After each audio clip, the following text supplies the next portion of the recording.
karakteristik Nabi SAW kepada pemuda-pemuda. Kenapa pesanan ini ditujukan kepada pemuda? Kerana benda ini banyak berlaku kepada orang-orang muda. Illa man hafizallahu lahu farjahu dakhalal jannah. Kecuali kemaluan yang dijaga dan dipelihara oleh Allah Subhanahu Wa Taala, maka kemaluan ini tidak akan terlibat dengan zina. Maka orang yang tidak terlibat zina ini akan, kata Nabi SAW, akan masuk ke dalam syurga. Sebab itulah nak jaga, mungkin sebagai orang remaja yang mungkin belajar di sini, ini semua dah kahwin tak apalah, mungkin adik-adik kita yang belajar di Newcastle, tapi dah kahwin pun lebih kurang, dia nampaknya kan. Cabaran tu banyak sebenarnya. Saya ingat lagi macam mana saya terlibat dalam satu program belia, kapal belia, berlayar daripada Jepun ke beberapa buah negara ASEAN. Dalam tu banyak macam-macam kita tahu macam mana perangai budak-budak muda kita yang Malaysianya. Kita tahu bahawa ada seorang anak kenamaan, minum arak dan sebagainya. Zina tu tak boleh nak kata apa dah, memang banyak berlaku dalam sebuah kapal. Kita berlayar atas kapal dengan percampuran lelaki perempuannya. Berlayar daripada Jepun, singgah Filipina, singgah Vietnam, singgah Thailand. Saya pun ketika tu masih belum kahwin lagi, join program tu. Orang kata kalau kau join program ni, kau balik ni memang kau akan rasa kau akan bertukar lah. Saya sahut cabaran tu sebab saya kata inilah tempat yang saya boleh berdakwah kepada anak-anak muda kita yang datang dari Vietnam, Indonesia. Memang cabaran ni cukup hebat lah. Setiap malam disko, saya pun duduk dalam disko je, tengok je lah, dan tengok macam mana kehidupan sebenarnya mereka ni. Ada yang homoseksualnya, yang satu selimut dan sebagainya. Saya fikir balik, kalau tidaklah Allah pelihara yang seperti ini disebut oleh hadis Nabi SAW ni, saya rasa mungkin ketika tu masih lagi tak kahwin kemudian jauh daripada keluarga, tapi apa yang membentengi kita adalah agama kita. Dan kebetulan masa tu saya pun wakil Habib. Orang tahu saya wakil Habib ketika itu. Ada title Habib tu boleh selamat kot ahli Islam gitu kan. Kau Habib takkan buat macam ni kan. Jadi alhamdulillah sekurang-kurangnya. Sebab program tu adalah untuk belia, pemimpin-pemimpin belia dipilih dalam 30 orang satu negara. Belayar lah, dan ada banyak aktiviti, ada singgah negara, ada keluarga angkat dan sebagainya. Jadi mungkin apa yang kita boleh doa kepada Allah supaya kita dipelihara. Kita pun tak tahu kan. Macam Ustaz Jai kata minggu lepas, setiap orang tu dia ada kelemahan dan dia ada kekuatan dia. Kemungkinan dia diuji dengan duit dia boleh. Tapi kalau dengan perempuan mungkin hancur orang. Itu mungkin yang kita takut sekarang ini. Jadi banyak lagi yang disebut oleh Nabi SAW. Ma min dzambin ba'da syirk a'zamu 'inda Allah min nutfah. Nabi SAW tidak menyatakan bahawa tidak ada dosa yang lebih besar selepas syirik dengan kecuali meletakkan benih-benih oleh seorang lelaki ke dalam rahim yang tidak halal baginya.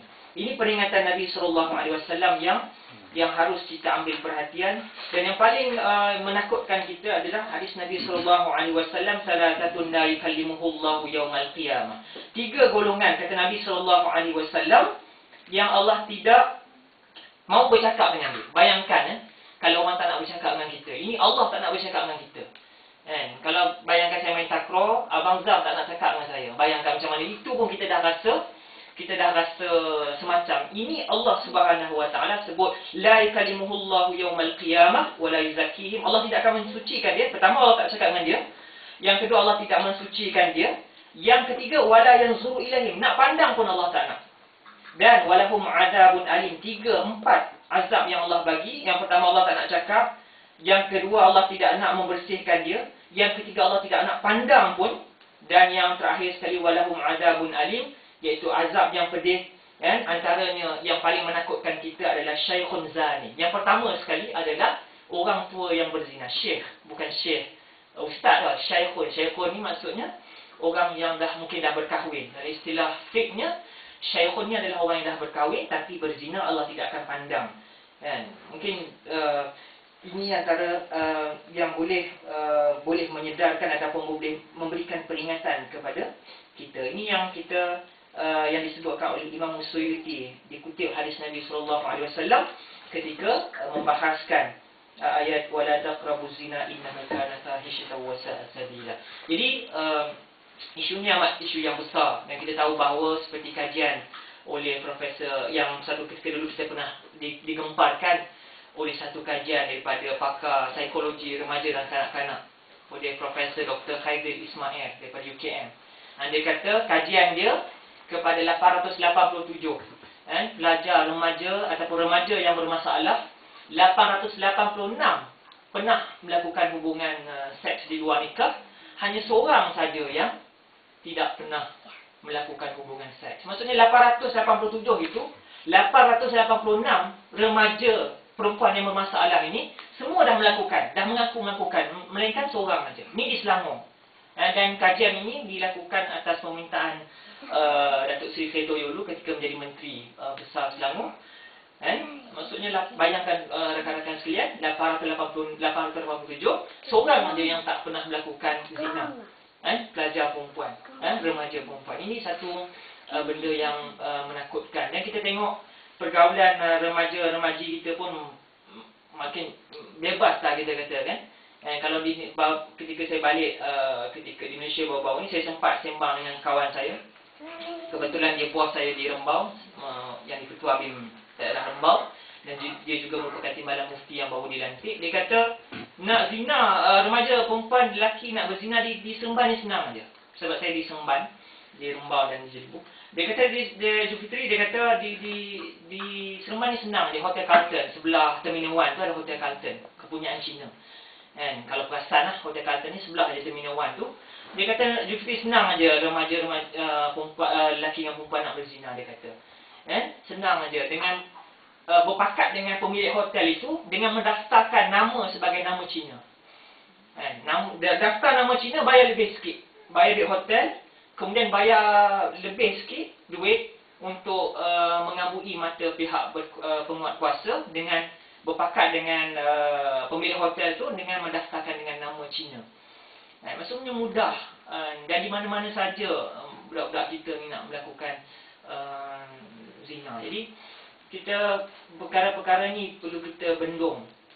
Sebab itu cara dalam Islam yang kita harus cari penyelesaian. Sebab itulah timbul perbahasan pendidikan seksual kan, yang amat panjang, menjadi satu debate yang amat panjang sejak daripada dulu lagi. Daripada dulu lagi nak ajar tak pendidikan seksual ni di sekolah. Sebab timbalan Menteri Pelajaran kata di sekolah dah ada dah dalam subjek biologi, sains tambahan, pendidikan jasmani dan agama dia. Kita tak perlu dah. Ada satu golongan kata lagi, kata kena.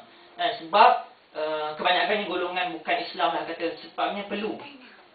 Saya bayangkan apa kalau kita belajar pendidikan seksual, apa yang kita belajar. Bila saya buat keyword satu dulu, saya buat dengan youth center, adalah macam-macam di youth center tu dia bagi macam-macam maklumat. Macam-macam lah kalau kita belajar pendidikan seksual ni. Maksudnya daripada A sampai Z budak-budak tu tahu. Sebab kata Najib dulu, masa kita bincang pasal isu black metal dulu, budak-budak ni dia suka mencuba apa yang dia belajar. Bayangkan kalau kita belajar ni kan tentang pregnancy lah, kemudian macam nak mencegah hamil kan. Saya tak tahulah, mungkin makin ramai lagi nak mencuba. Tak tahulah, mungkin benda ni kita boleh perbincangkan selepas ini kan.